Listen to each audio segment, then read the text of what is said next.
Am I connected, y'all? Look, am I connected? Okay, let me see if I'm connected, y'all. Okay, I think I am. So y'all ready? Because I got to get into this. Because I'm doing some things at this undisclosed location. So y'all ready? All right. Okay.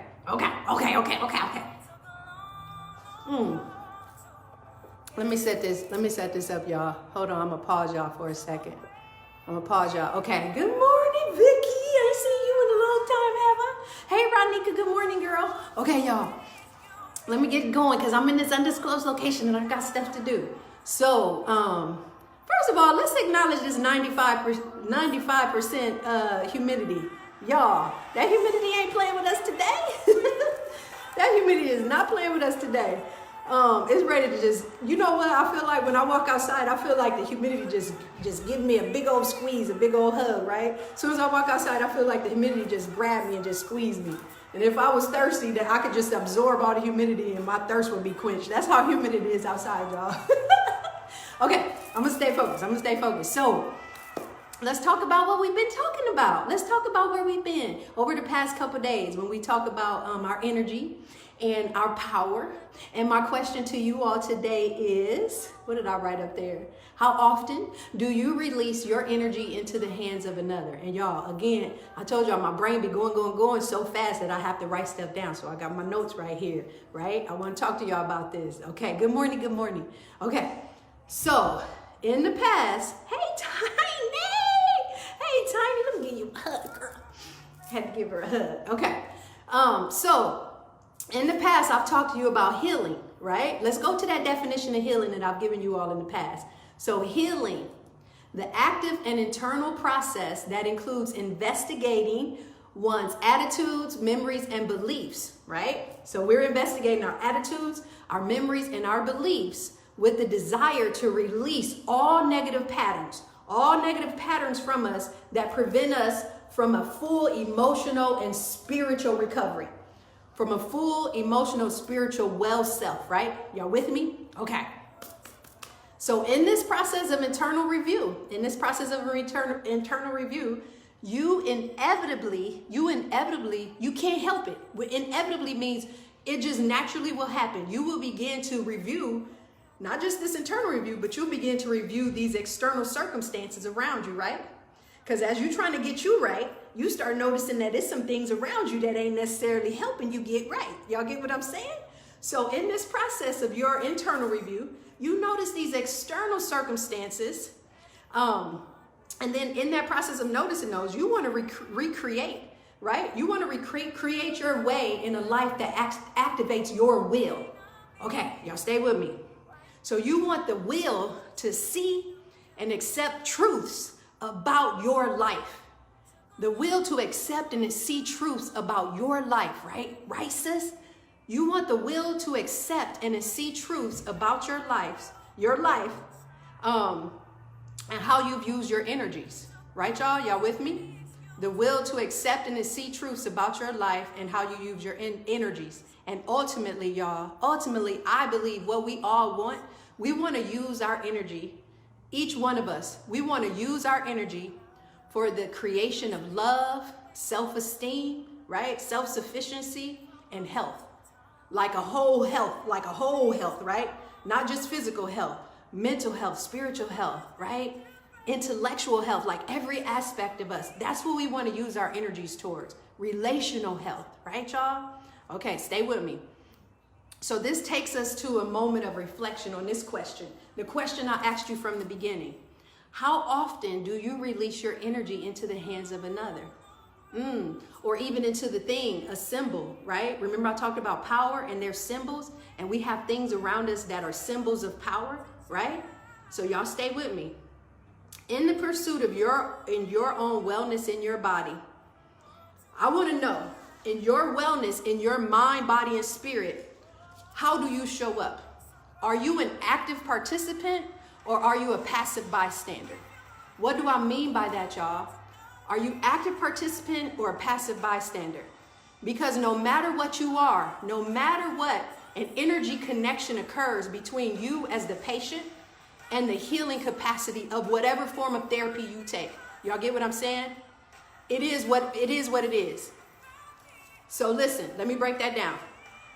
So for example, when a person is a passive, person is a passive participant in their healing, usually they're waiting for something to be done for them. So say you go to a therapist or you go to a doctor or you take a pill. When you're passive, you have this attitude of just do it to me, right?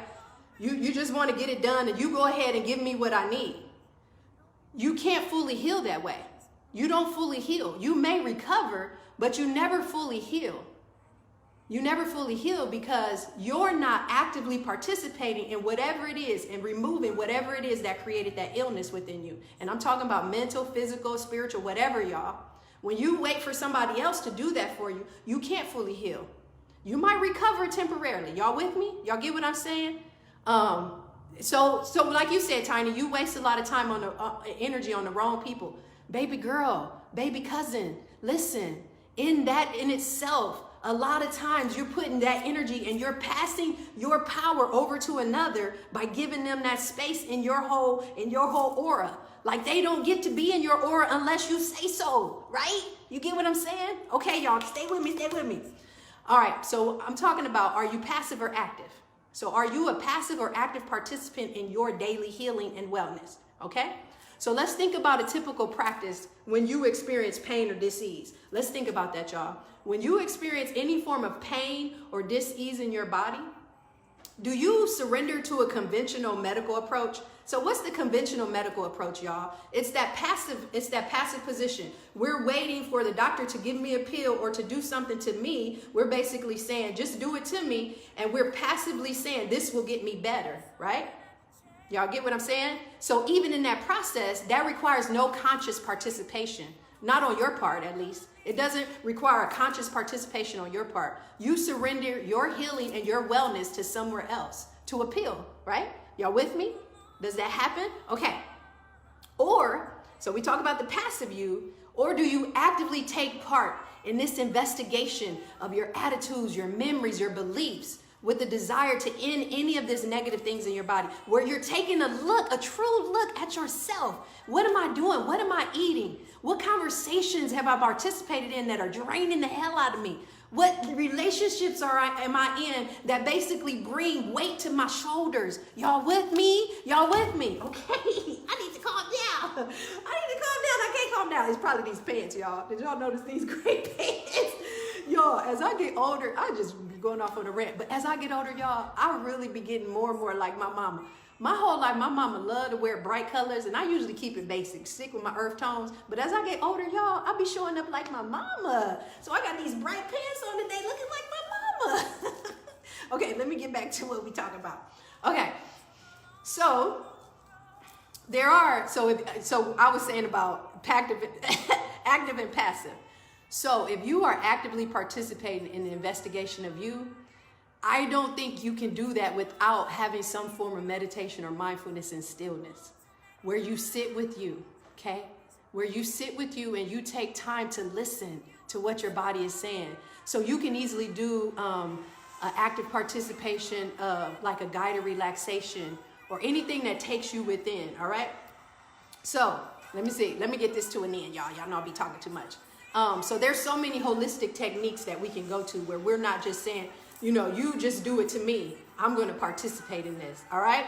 So remember yesterday when I talked about symbols of power? Let me turn Alicia down a little bit. Remember yesterday when I talked about symbols of power? And I talked about how even relationships can be interpreted as the relationship as a symbol of power. So I really think that when we talk about addiction, when we get into talking about addiction, or when you say that I'm hooked on something or I'm hooked on somebody and it's in a negative way, we begin to over-identify with an object or possession. And y'all remember what I said about when we surrender our power. So when you over-identify with an object or a possession, you are unconsciously conducting an intuitive diagnosis and basically identifying how you're going to lose your power to that thing. Oh, y'all. Oh, that was good. Think about that again. Y'all think about that again. Think about that. Okay, y'all feel that with me. When you say something like, I'm hooked on this, or I can't stop having that, Y'all listening? When you say, I'm hooked on this, or I can't stop having that, you are basically, especially if it's in a negative way where you just really can't stop drinking coffee or you can't stop eating certain things, you identify with this object or this person or this object, this possession, whatever. You are unconsciously conducting an intuitive diagnosis and basically identifying how you're going to lose yourself, lose your power to that thing. Ain't that good? We need to just sit on that, y'all. We just need to sit right there and think about that.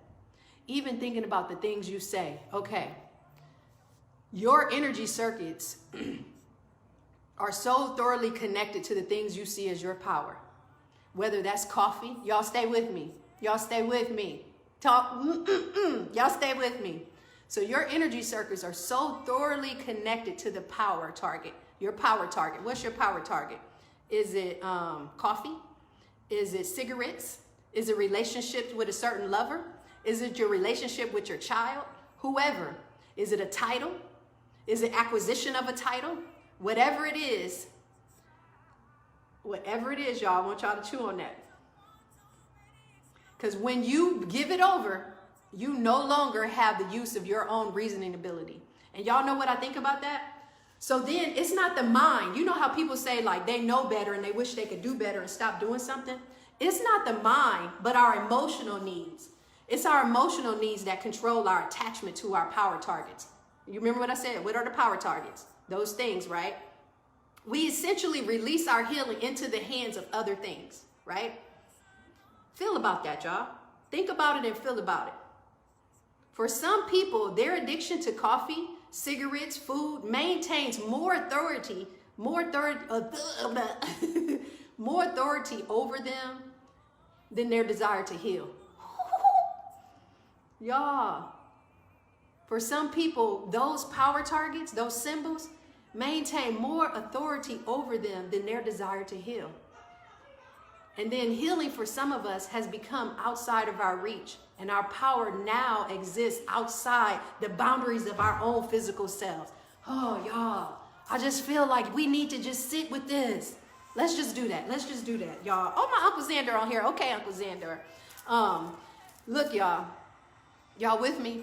So let's just do that. Let's look at ourselves, like for real. Like I'll be sitting there with myself, girl, get yourself together. What's going on? All right, y'all, let's breathe through that. Because I really want y'all to close your eyes and just notice and invite yourself to notice, become aware of some of these power targets, right? These symbols. What is that thing or that person or that situation that you have surrendered your power over to? And it's usually an emotional attachment, an emotional need, right? So then we're not rational in this process.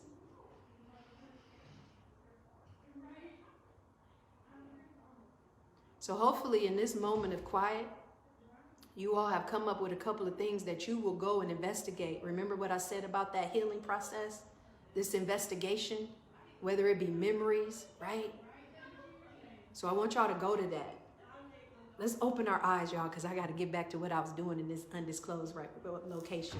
But listen, y'all, some people was commenting on my live yesterday saying, what do they need to do? Because if they have some power things and they're struggling through, the first thing you need to do, sis, the first thing you need to do, brother, or they, whoever you are, is to recognize that stuff ain't gonna happen just like that. The healing process don't just be like boom, because it's been a lot of years that you've probably been struggling with something.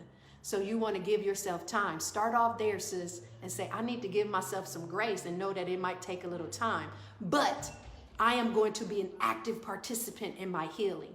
I'm not going to be a passive participant where I'm just passively sitting over here, a passive bystander. That's what I meant to say, y'all. I'm not going to be a passive bystander, just sitting over here saying, you go ahead and just do this to me. I'm an active participant in my healing. Y'all with me? Y'all be with me. And y'all recognize these great pants that look like Bonnie got them. Y'all know my mama, that's what everybody call my mama, Bonnie. Don't just look like some of Bonnie pants, tiny. Don't just look like some Bonnie will wear, Uncle Xandor. All right, y'all, I got to get back to what I was doing in this undisclosed location. Y'all have a good Friday.